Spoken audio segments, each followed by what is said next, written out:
Good morning, everyone. I am Mary Kane, President and CEO of the Maryland Chamber of Commerce. I will be our host and moderator today in the second installment of our webinar series in partnership with UnitedHealthcare, Healthy Employees, Healthy Business.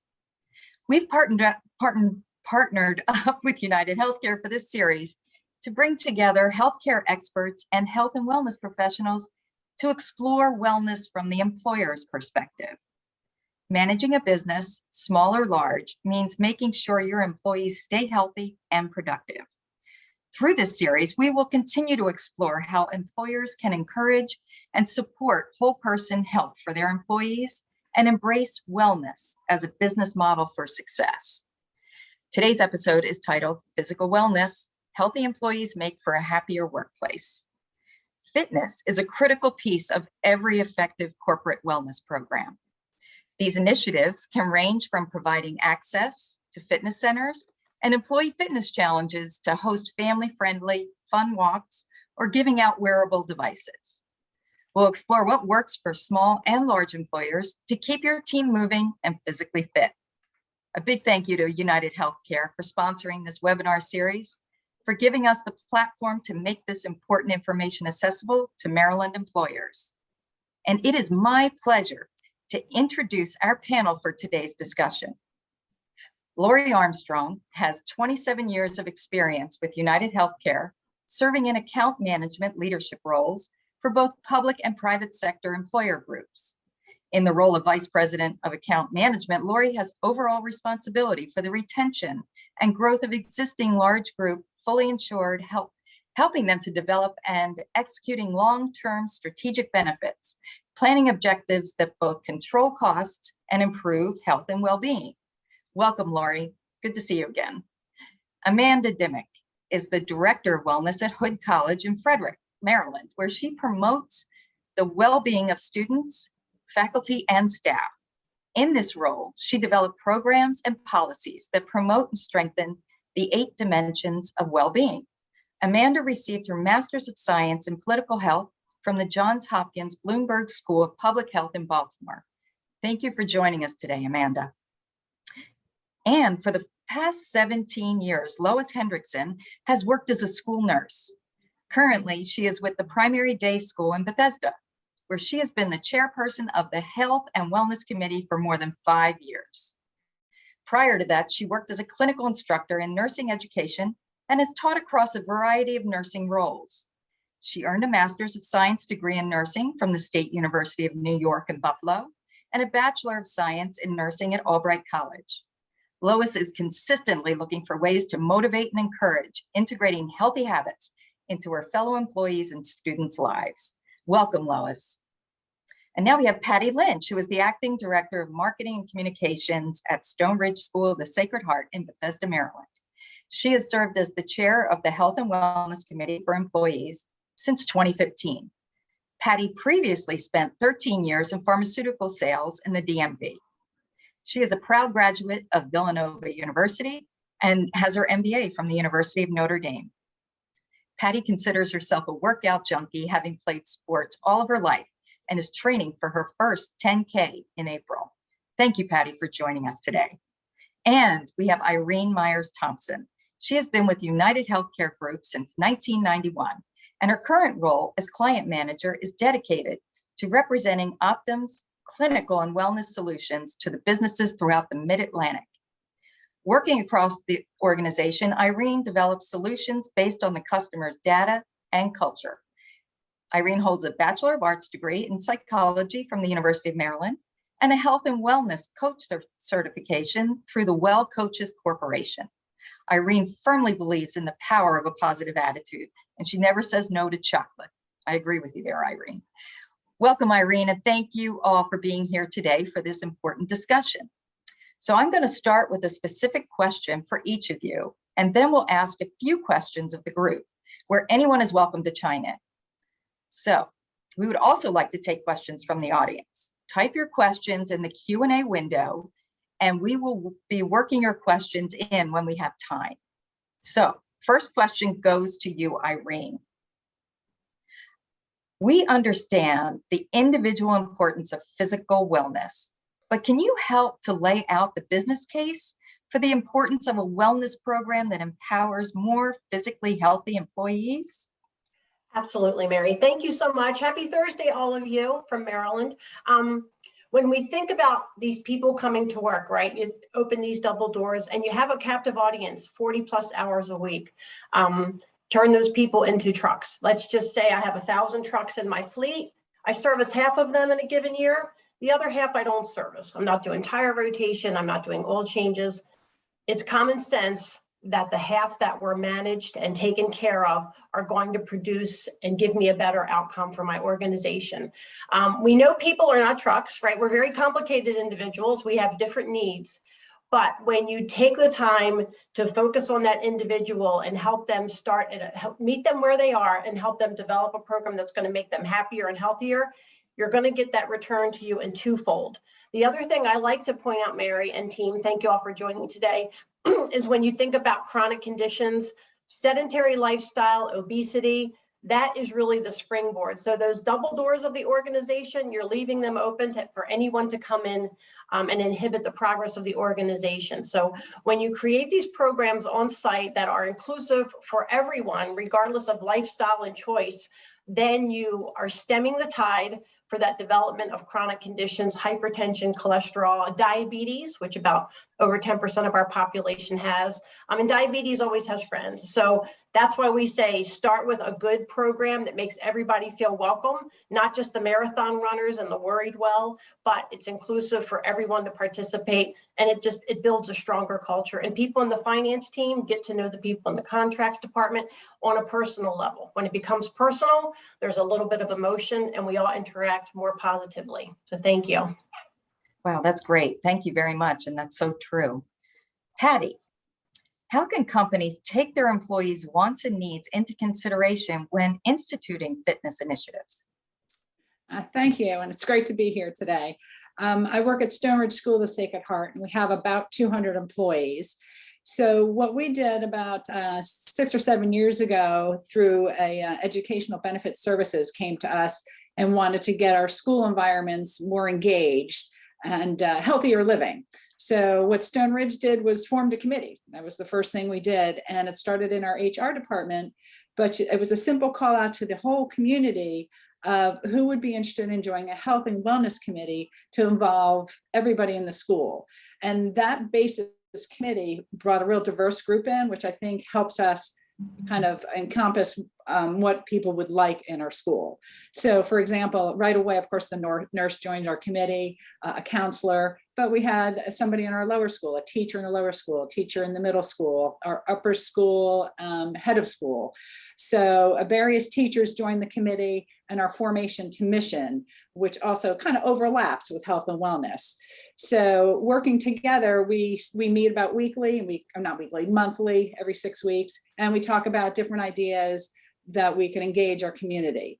And also we do surveys at the end of the year. We'll of course do a survey to see how we did, other ideas, and we do make it known who's on the committee so they can walk up and tell us different ideas that we've done. So that's how we engage them. But I'll give you two fun things we did in the spring that worked out great. We offered a Zumba class, which I've had some of my Spanish teachers have been wanting this for years. So we finally found a teacher and we enticed them with an Apple Watch. So we try to drag them in with prizes, which we do. We would have on any given day 8 teachers to up to 15. So that's great. And so that was a real success. And then we did another program that was called Spring into Motion, and that's through an online program. And that one we had about 60 people sign up for. And we formed teams within that, and you could track how you were doing, how your team was doing. You could post to the wall, and we had rewards within that too, and weekly rewards. And that was random. So we were just kind of motivating people in general. You didn't have to be the biggest stepper or whatever. So those are 2 good things that we've kind of done, and people really embrace both of those because it brings community together as well. So that's great, Patty. Do you get this, just from my perspective, do you get the students involved in this too, or it's just like your staff? This is just strictly for the employees. Okay. Our health and wellness program. All right. Thank you. So Amanda, Can you explain what the 8 dimensions of well-being are and what you have done to strengthen them in your work? Sure. Thank you, Mary. Good morning, everyone. So at Hood College, we want to focus real holistically on our employees' well-being. So in all of our programs and in all of our policies, we really strive to make connections with several dimensions of well-being. And for those who are unfamiliar or maybe less familiar, those dimensions are our physical wellness, our mental and emotional wellness, social well-being, occupational, environmental, financial well-being, intellectual, and spiritual. And so those are the 8 that we focus on primarily at Hood College. And so as it pertains to the conversation today, physical activity is largely considered to benefit our physical health. We know it reduces sit time, decreases our risk for chronic disease, et cetera. And so at Hood, what I try and do is incorporate and promote other benefits that are associated with our physical activity programs. I have 2 examples to share. So the first is that we partner with a local organization called Live Well Frederick to participate in a team-based walking challenge in October. It's called Walk Across America. And while the purpose of this challenge is to have the highest number of team steps after a month, what we see is that our employees most enjoy the social aspect of the challenge, which Patty and Irene have talked about this morning. And so in our post survey after the challenge, 100% of responses said that their favorite part of the challenge was the team aspect. They shared that being a part of the team and how they supported each other and competing against other teams was really the most valuable and enjoyable part of that challenge. So we're not only getting folks up and moving and encouraging steps, but we're also encouraging teams and community in that way. The second example I wanted to share is how we connect physical well-being with mental and emotional well-being. So we have an employee who has a passion for yoga, and for a small stipend, $200 that we provide to them, they'll teach a series of mindful movement classes during the lunch hour once a week. And they do that every season. So at Hood, we're broken up into semesters. So we'll do one in the spring, one in the summer, and then one in the fall semester.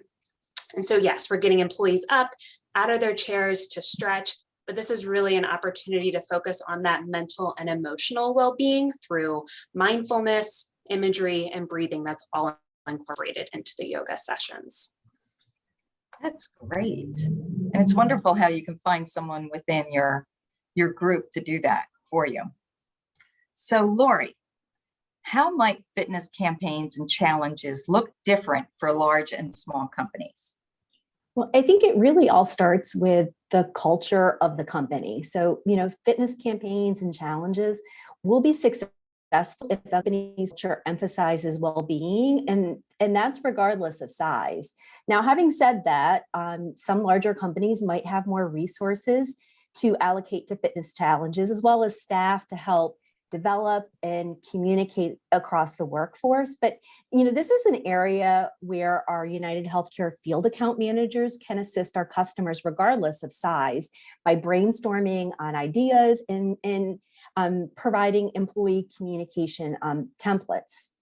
Some larger customers may offer the convenience of an on-site gym to encourage physical activity.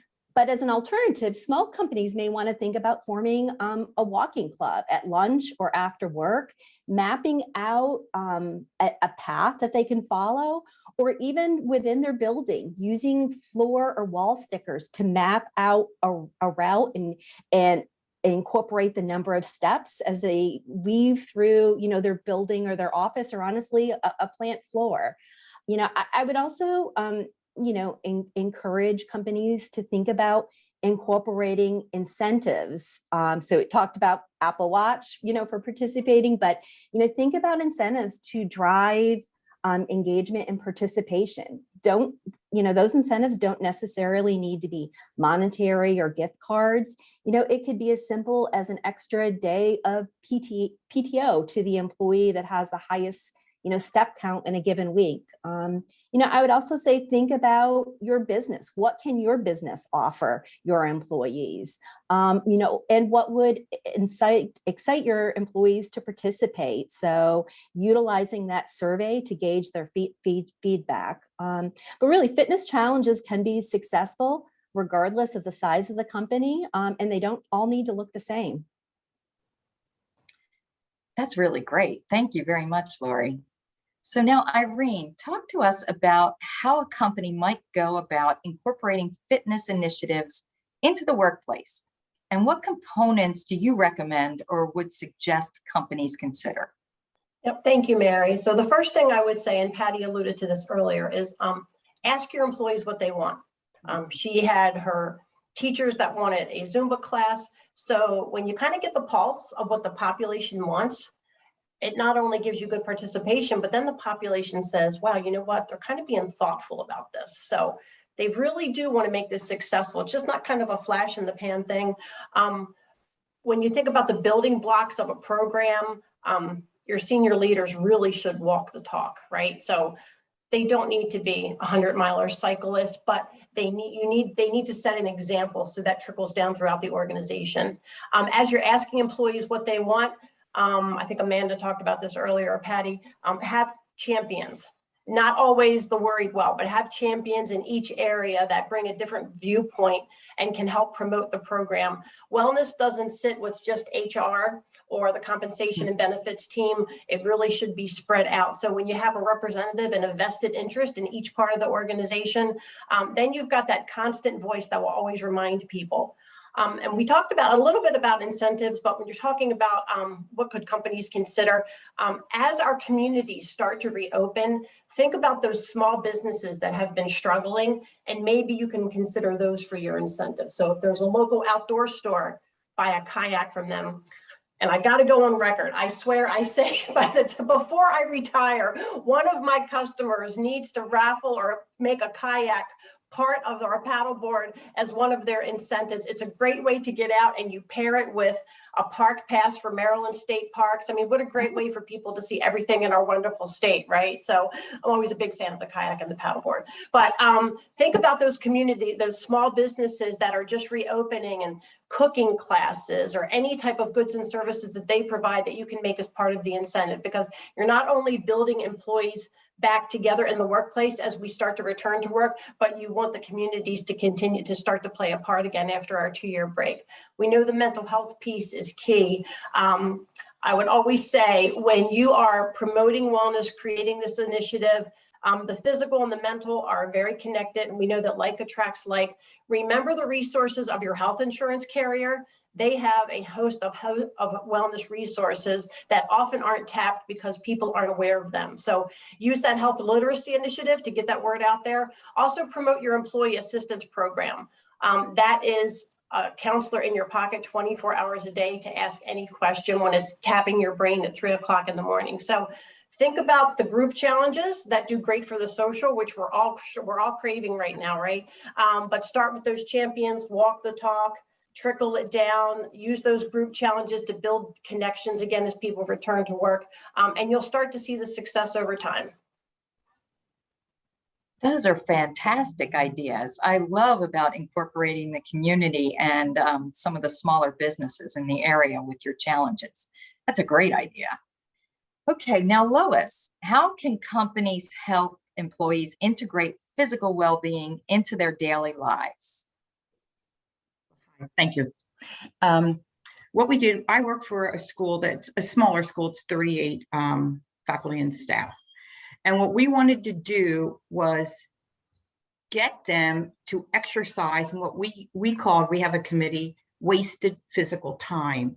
So we looked at our day, and we found that faculty and with any company, there's times when you're just standing. And one place was the copy machine. They're flipping these copies and they're watching little numbers go round and round. That's wasted physical time. Another thing we found, when people would microwave their lunch, I mean, these are simple things, but they're minutes in your day. They'd watch the little plate go around and around and just be standing there. So, and also at their desks. So what we did, we wanted to address these areas, and hopefully it would carry over into home, besides having challenges, which we've pretty much covered. So for the copy machine, we had no budget. We got a set of dumbbells, and we actually put them in the 2 workrooms where the copiers were, and it was amazing. People use the dumbbells, very inexpensive, and they're actually exercising, getting paid for exercising as they sit there and watch the copier go through. The other place we found that was really good was the microwave. What we started doing, I'm a wall sitter, and we started having wall sit competitions at the microwave. And you're watching your microwave for what, 1.5 minutes, 2 minutes, do a wall sit. So, and for the desks, we got those stretch bands. What do they call it? Exercise bands. And there's so much written about Dexercise. So we sent these things out, and we would just really have fun with it and just go with it. So there are some things like that. And then we did do challenges. We did longer 4 to 6 week challenges. And most of the time, what people wanted was more time off from work and more money. Okay, well, the more time off from work, our head of school was very, very supportive. And before spring break and Thanksgiving break, we have a half a day in the morning. So the winner of this overall competition would then get the morning off. So who doesn't want the whole day off before Thanksgiving break? And those competitions where you had personal time off without having it docked from your allotment, we would usually have about 88% people join, 88%. So that was really high. We found too, I don't want to take too much more time, that we learned, since we didn't have a budget, now we do have a budget through Educator Benefit Services that is such a huge help. And United Health, we have $200, I guess, in incentives with United Health. So we would have people actually do the United Health incentives, and whoever would complete them, they would get their $25 gift card from United. It's like money out there that people weren't tapping into. And we found our alumni, we go from pre-K to 2nd grade, but man, these alumni have gone on and done some wonderful things. So we actually called on our alumni, which are free, which was really nice for no budget. We had yoga instructors. We had these professional chefs that would come and do Zoom classes on how to make healthier eating. So I guess what I'm saying, use your resources, because there's so many there. If you start to look, you'll find them. But I would say, as much as you can, get people to exercise at work, and then hopefully it expands after. And my whole thing is, it has to be fun and enjoyable. It has to be, or they're not going to do it. Thank you. Completely agree with you there. If it's a chore, people are going to avoid it. And yeah, just having fun at work, it just makes it a lot better. So now I have some questions for all of you. Okay, this one. What positive impacts have you seen in your work environment or other companies' environments after establishing fitness initiatives? Lori, can you comment on that? Yeah, I would say fitness challenges improve morale, productivity. You know, we've talked a lot about increasing employee engagement. And I think Irene touched on this, which was creating that healthy competition among employee divisions or work locations. You know, I think that when a company offers a fitness challenge, it really helps kickstart things for employees to prioritize their own health and well-being. You know, if an employee is healthy and active and they see that it's important to their employer, you know, I think it becomes important to the employees. And ultimately, you know, better fitness is going to lead to better health, which is, you know, is going to get us to the end result, which is for a company, more productive employees and a happier workforce. So Patty, would you like to comment on that question? Sure, I'll give an example. Just yesterday, I handed out a gift card to Dick's to someone who just won we had 6 winners to a Heart Healthy Challenge. It was only 4 days. It was a compact one. This one wasn't physical. It was about meditation for 5 minutes a day, for 4 days, and eating healthy for 4 days. And we gave some tips about it because it was Heart Health Month, February. So the last week we decided just for 4 days. Anyway, so when I handed her a gift card, she thanked me and she thanked the committee. And she's like, I really have become a much better eater and more aware of getting my steps in. And I really love all these challenges that we do and all the incentives. And plus we also give out education. Besides, it's not all about challenges, but we give out education too. So just one person came up and complimented the whole program. And I thought that was great. So that is great. That's wonderful. Actually, we're talking about a March Madness, just a betting challenge. Maybe we could put something like this incorporated. I don't know. Put our thinking caps on. So Amanda, how about at Hood? What positive impacts have you seen?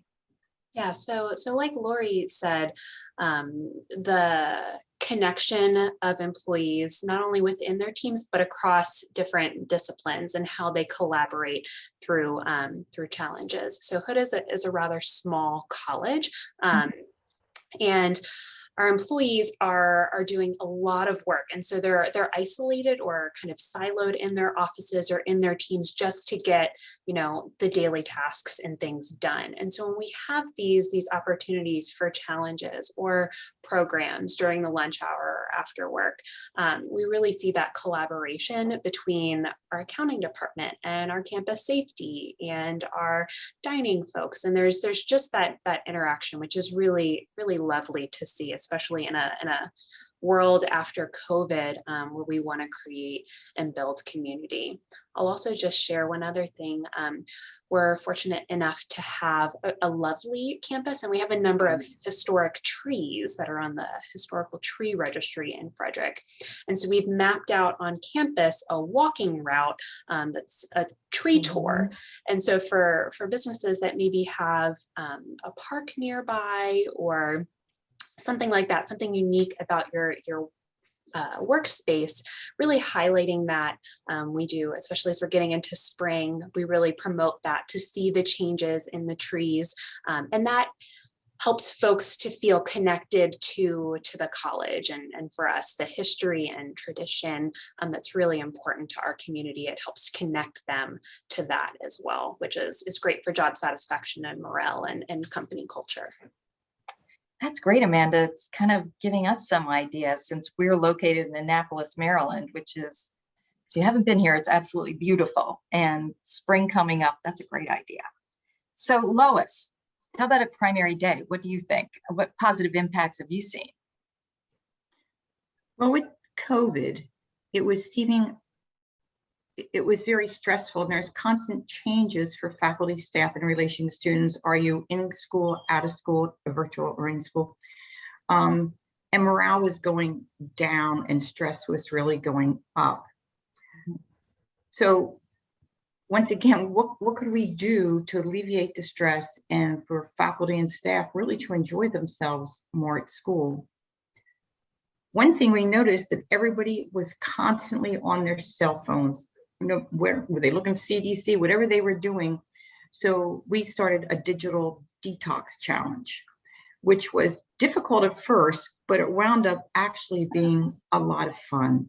And it showed people how much they were actually on the screen continually. And as the screen went down, the smiles actually did come up. And it really worked well.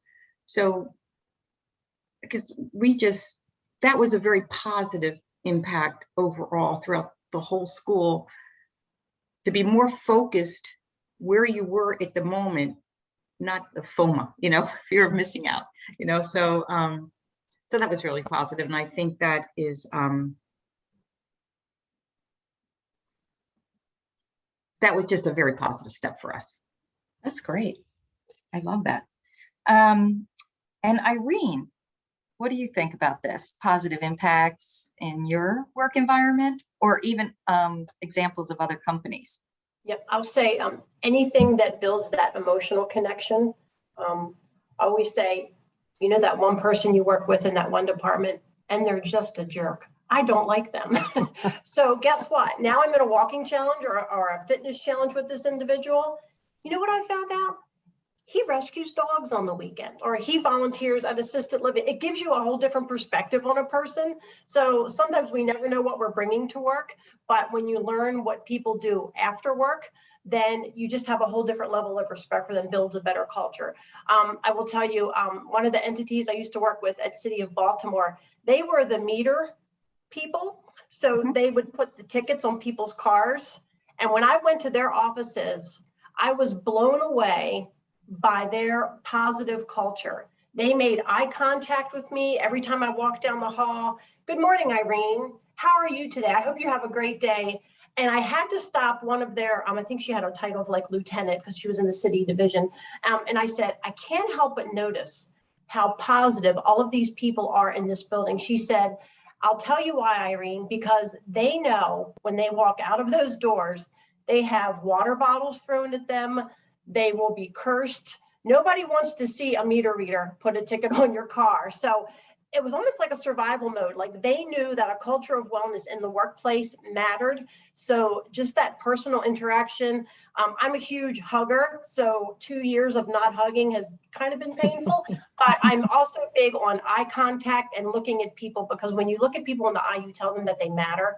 So there are many examples, but like I had a big walking challenge years ago, pre-Apple Watch, with Department of Motor Vehicles. And, you know, again, nobody wants to go there, right? Oh, I've got to wait too long. Nobody wants to wait anymore. Everybody thinks they should just go in and immediately get service. So no one wants to wait anymore. This walking challenge blew out of the water because so many people were like ready to do something together. And we had like I think we had over 800 participants. We were FedExing walking pedometers from like all over the country, just trying to meet the need. So it's there. You just have to find it. But I just think that anything that's emotional connection and it's got some sizzle, and any person would look at this program and go, you know what, that's kind of cool, because it's a physical fitness challenge, but you're going to let me do a healthy selfie campaign where I show you what wellness means to me. And what wellness means to me is when I play with my grandkids on Sunday afternoon, or I take them to a park or to a playground. So it's all about the emotion, right? Emotion over intellect is sometimes a bad thing, but in wellness, it makes people feel connected. And you heard Amanda's examples and Patty's as well. So that's my 2 cents. Thank you. Mary, if I can just add, I think Irene touched on this. Stress relief is a huge positive. And I just, I think we can't underestimate what going out for a walk does in terms of reducing the stress level. No, you're absolutely right. And just the example that you gave of the parking meter attendants, that is not, I know. That's a tough job, but knowing that when you go back to your office, you're going to be welcomed in and treated wonderfully makes it worthwhile, because you can imagine going back, and if it wasn't like that, well, people would move on, and well, they'd have to. So now this next question, I think we have hit on a lot of this, but if anyone wants to chime in with any more successful initiatives that you've seen in your work, and how do you determine when an initiative is a success? Well, one initiative that we did at Primary Day, we let the faculty and staff set their own challenge, so everybody could be engaged. So I'm an exerciser, so I would increase my exercise time maybe by 10%. We would encourage people to decrease their salt intake, decrease their sugar intake, increase water intake. And you saw everybody walking around with their big water bottles, like no carbonated drinks. And we did this for a week, that each day you would have a goal, you would add to the one before. And that was really successful. I think it gave the employees the empowerment that they are going to change what they're doing. And there was a whole host of things that they could select from, but we had a lot, almost again, 88% participation in those challenge when they chose what they wanted to do versus us telling them what they should be doing. Okay. Mary, I'll jump in. So for me, something my programs or initiatives are successful when they're sustainable. So this is something that we continue over the long term, that can be built into daily lives. And in order to make that happen, it does have to be, you know, fiscally sustainable. And I saw a question in the Q&A about a challenge. And I think for some of our smaller businesses, you know, I don't have a huge programming budget that I'm working with. And so when I can find ways to make programs and initiatives fiscally sustainable, that's a huge win. And so I shared our walking challenge, that we don't have a platform that we use for that. We're pretty old school, but we do partner with a local organization, Live Well Frederick. And so they're the ones putting this on, and we promote it. We use their marketing materials. We, you know, have employees share their data with us so we can track and incentivize, but that we largely use the resources of that community organization. And so, you know, having businesses look at their local partners, maybe a local Parks and Rec or a YMCA that's doing these types of programs, to build and partner with those groups to kind of make these challenges or these programs easier for businesses to take part in. It also connects your employees back with the community where they're working. So it's investing also in your community and connecting people there. That's a wonderful example. I really like that. Anyone else like to jump in with more successful programs they'd like to share? Yeah, I would just add that, you know, from a benefits department standpoint, ease of administration is critical for those that are leading the wellness program or the fitness activity. You know, make it simple, make sure that it's easy to administer. So, you know, and to your point, being fiscally sustainable, you also have to have, you know, processes in place that just allow you to manage it along the way.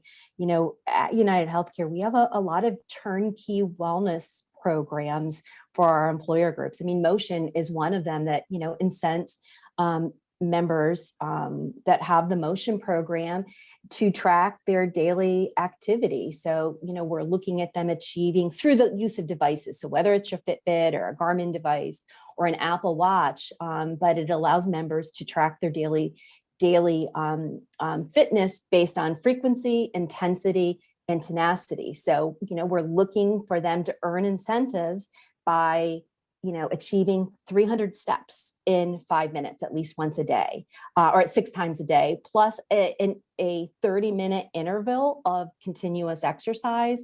And then, you know, the ultimate goal is to get 10,000 steps a day. So I think having a program that you can tap in, that's built out for you, all the administration is there, makes it easier, you know, for our company to get behind it and keep the momentum going. And really, in terms of success, there's a lot of ways that it can be measured. It may just simply be, you know, participation, you know, or as the fitness program or wellness program, you know,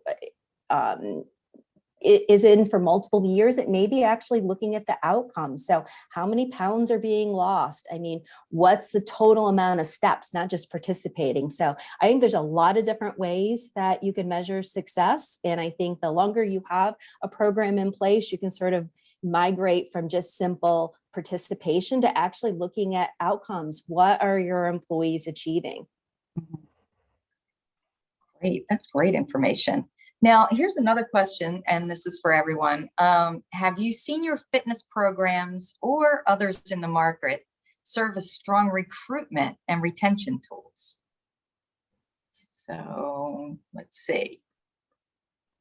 Irene, do you know of any? When you think about that, it's indirect. When people are, when they create a positive culture, then they feel good going to work. So I haven't seen programs that say, you know, I joined because they do this, but when you've got your larger organizations that have fitness on site and you see an active group of individuals that are always trying to include everyone, that helps with your retention tools. People don't always leave their job because they're not making enough money. They leave their job because they don't feel appreciated or valued, or the tasks at hand really aren't challenging to them anymore. But if you're resilient, you can bounce forward. But at any rate, when you create that, when you've got that positive culture, that's what helps people stay. I can tell you on this call, I bet you at least all of us can say that you met someone that says, you know what, I don't make a lot, but I love our mission, and the people that I work with are awesome.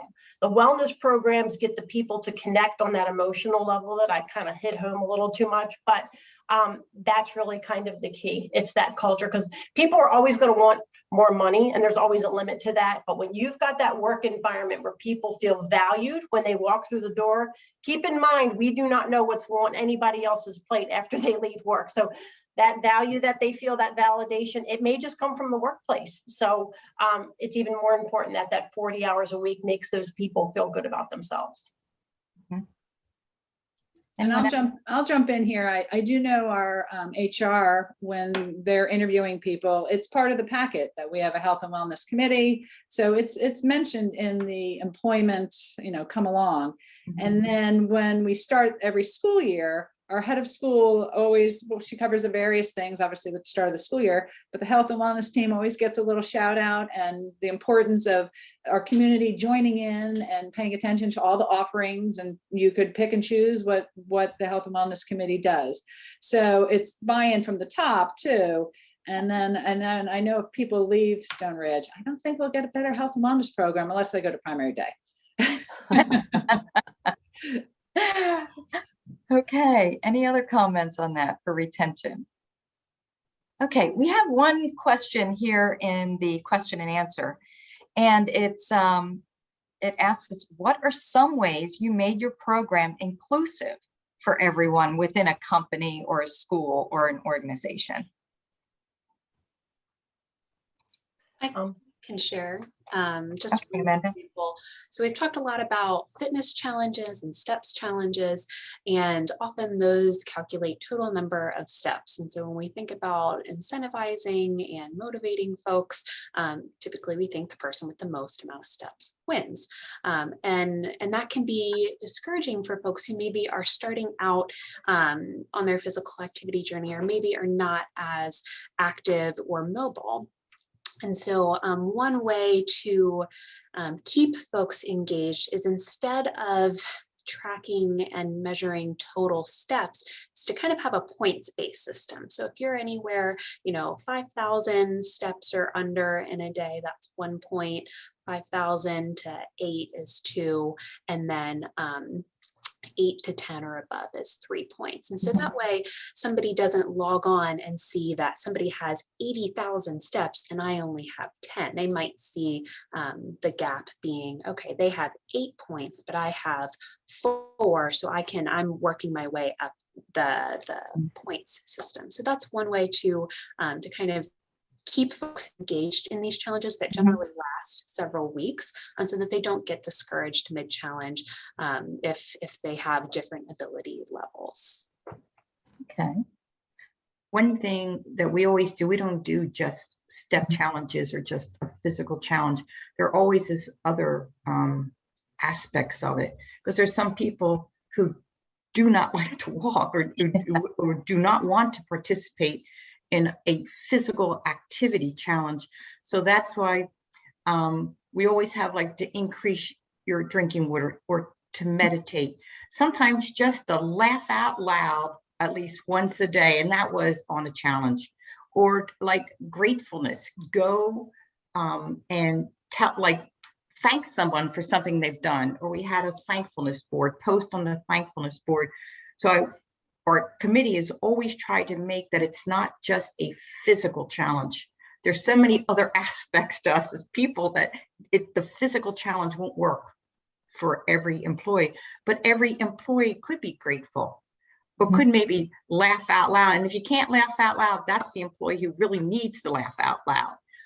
So we always, every challenge is not just physical. It has to be inclusive to everybody, that at least if you want to participate, you can participate. There'll always be those people who do not want to participate. Mhm. That's okay. That's their choice. But at least it's there if they want to. Mhm. No, that's great. Yeah, because there are different ages in different organizations and different capabilities. So that is not an easy thing to balance all the time. Irene, do you have anything you'd like to add to that? I did. As you were talking about multiple generations, I mean, in our society now more than ever, we have many, many generations coming to work every day. So their idea of health and wellness can vary from one to the other. I'm a huge fan of a very simple healthy selfie campaign. Get people to take pictures of what wellness means to them. So maybe it's that grandmother that I mentioned plays with her kids on Sunday, but maybe it's I volunteer on Tuesday nights, and it just really helps me realize about perspective, but that I'm giving something back to my community. Sorry, my screen keeps going dark. I'm super positive, I promise. But as you build this healthy selfie campaign, people submit their pictures in of what, their healthy dessert, their healthy snack, and then you have this rolling slideshow that you can broadcast on your intranet. So again, it makes it personal again. So people start to see, oh, that's not just the person that handles the permits. This is something that means something to them. So again, all back to that emotional connection. And that's a pretty sustainable program. Like Amanda touched on that earlier. That's something that's pretty easy to do. It puts a face to it. It's something everybody can do. And then you kind of learn more about that individual than just their job title. Yeah. No, you're right. Any other additions to that? Okay, well, I'm going to be throwing out some other questions here. Okay, so what big challenges have you run into when implementing wellness programs, and how did you address those? Can't keep everybody happy. So, Lori, any examples from some of your member companies or? Yeah, I would say is, if you're just starting out, don't start from scratch. Like, engage your health insurance care. I know at UnitedHealthcare, I mean, we've got, toolkits and templates to use. And I think that probably is that maybe the biggest obstacle is thinking that you have to do everything. You've got to create it from scratch. And, Amanda, I mean, you talked about the resources with the program in Frederick, like use your resources, go to your health insurance carrier and don't feel like you're alone. And maybe it was Irene, someone talked about using wellness champions. I think that's the second piece is, it just doesn't sit completely with Lois or Amanda or Patty. Engage employees, whether it's by department, get those wellness champions so that they are also the face of the wellness program or the fitness challenge to continue to push engagement. Because I think if it's hard to sustain it if it's all on one person's shoulders. That's true. Anyone else? Amanda, would you like to? We have seen, one of the biggest challenges I've seen is just, we haven't seen great participation numbers. And so in probing why that might be, a lot of our employees are feeling that there's just too much work to take a break out of their day to participate in our lunchtime yoga or our walking group. And so folks just feel like they have to be, chained to their desk. And a lot of folks are doing, multiple roles and covering for folks who might be out or ill. And so what we've done to kind of help with that is really have buy-in from our leadership, our administration, and then our managers who are leading folks, having them and encouraging them to build in at the start of a meeting. We're going to start by taking, a moment to share gratitude. What are you grateful for today? We're going to take a break in this retreat that we have to do a stretching, a chair yoga exercise, 5 minutes. So by really having our leaders advocate for and promote our wellness program, employees feel that they can disengage to take care of themselves while here at Hood. And I'm sure that's a challenge, and it takes time to kind of change the culture in that way, but persist, because that's really, that support and encouragement is really needed. This is Irene. I'll kind of add on to what Amanda said. A lot of times, or sometimes, you get the senior level buy-in, which is excellent, and then it stops at middle management, because middle management will say, yeah, but I'm tasked with hitting this number every month. I'm tasked with this level of productivity. So when you try to address that middle management concern, get those individuals to participate.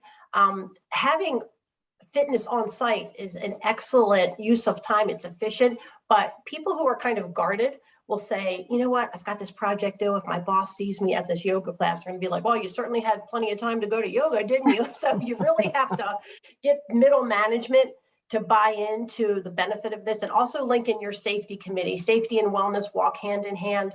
Connecting with that safety committee, in addition to those wellness champions, can certainly help overcome some of those challenges as well. No, that's great. Wow. Let's see here. Okay, so what kind of incentives do you have that tend to engage the most employees in these programs? And we did talk earlier about some of your incentives, but which ones have really hit home? Well, I'll jump in and I'll mention a few. I'll start with our smaller ones before we go to the bigger ones. But we do everything from giving out journals, water bottles. We have a school store, so we give away some attire there, which is always great, like Stone Ridge t-shirt to go work out in, buffs and bands. So I love to go on Amazon and find all kinds of exercise things. So we do lots of that. We called it the Gator Grab Bag. So that was kind of fun. So people got to pick their own. They would come up and get to pick out of the grab bag. So those smaller things are fun too, but the big ones really do get a good audience. We recently, we did a recent one, whatever it was, I can't remember, but the gift for that was the air fryer, which is a hot item right now. That drew a lot of interest, that one. So sometimes and you can buy one of those about $100. So that was a big one. You got to be creative with your gifts. I think that draws people in. Well, and that's great because it's also healthy. Right. Yeah. Great healthy French fries out of that air. Amanda, do you have some of the incentives that really have hit over the top? Yeah, one of our biggest incentives is a parking space. So if anybody went to college, remember the challenge of trying to find a parking space. Yeah. We hear from employees that is something that they would love. And so they get a parking space, for a week or a month. And that tends to engage folks. And again, that competition aspect of, I have, the parking space, the ideal parking spaces has really been a hit, and it's no cost to us, which is really great. Lois, how about you? Well, as I said, our biggest incentive, which was most successful, was getting the time off before a break. Everybody wanted that, and it certainly spurred on friendly competition, but it was competition at that point, but it was a fun competition.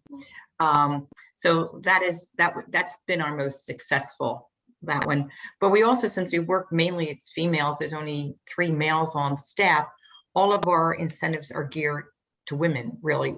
There's some that would be universal, but I'm like essential oils, a kit of essential oils. And one of our alumni has a very popular drink that's being sold on the market. So we got a case of that. And we're always looking for things that are very low cost, but that are wanted, and of course the half day off from work is the biggest thing. Yeah, that's great. I think everyone appreciates those. So we've done the inclusive question, but what outcomes do you recommend tracking to determine if a program or a campaign is successful? So this is Irene. I'll kind of start. We talked about this earlier. When you're first dipping your toe into the water with wellness programs, participation is good. And then typically you kind of migrate the program over time to outcomes, like are you getting your screenings, are your biometrics where they need to be, like your blood pressure, et cetera. But that gets a little more extensive. I like kind of moving it back towards participation and not just numbers, but participation for all. So whether I'm looking at whether or not a department participated, did I have all walks of life coming in, all different cultures? So that's really kind of what I think is really most important now. Again, as we start to come back to work, getting people to connect again, but looking at participation, but participation from everyone in the organization, or at least most parts of most departments, most different entities, I think just really starts to build that where we need to be again. Yeah. That's great. Any other tracking to determine it, whether or not it's successful? I mean, do you have like annual competitions or things like that with your programs?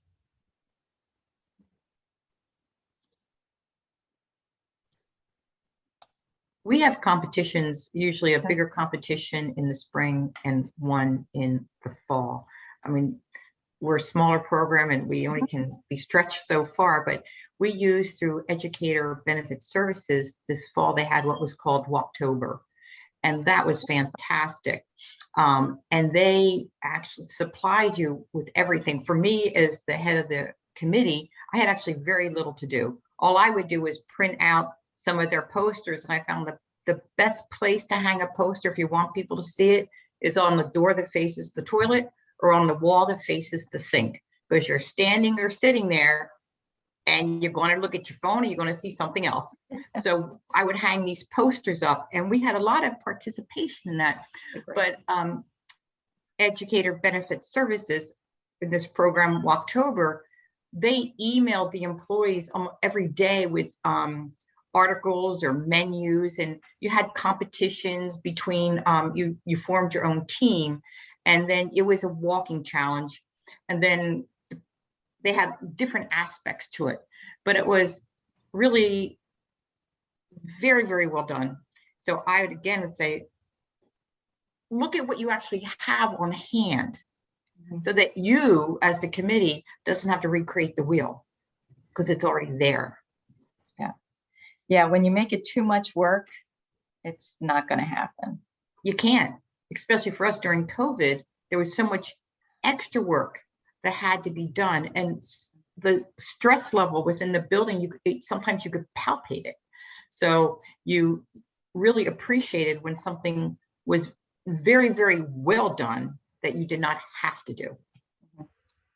Well, that's Mary, I would add also, use a survey, get feedback for the employees, what interests them, and maybe target questions specific to the group of employees that don't participate. Because I bet you, as an employer, it's to some extent the same subgroup of employees that participate in every program. Reach out to those employees that maybe don't typically participate. What would drive them to become engaged? What interests them? So I think, take advantage of a survey tool and get regular feedback. That's a great idea. That is a great idea.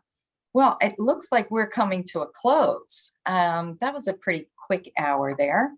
And of course, now we're all going to get up and go walk around the block and do all those good things and eat a healthy lunch. But this has been a fantastic discussion on fitness initiatives, and we have heard some great ideas from all of you. Thank you so much. And I know our audience can take this away and run with it.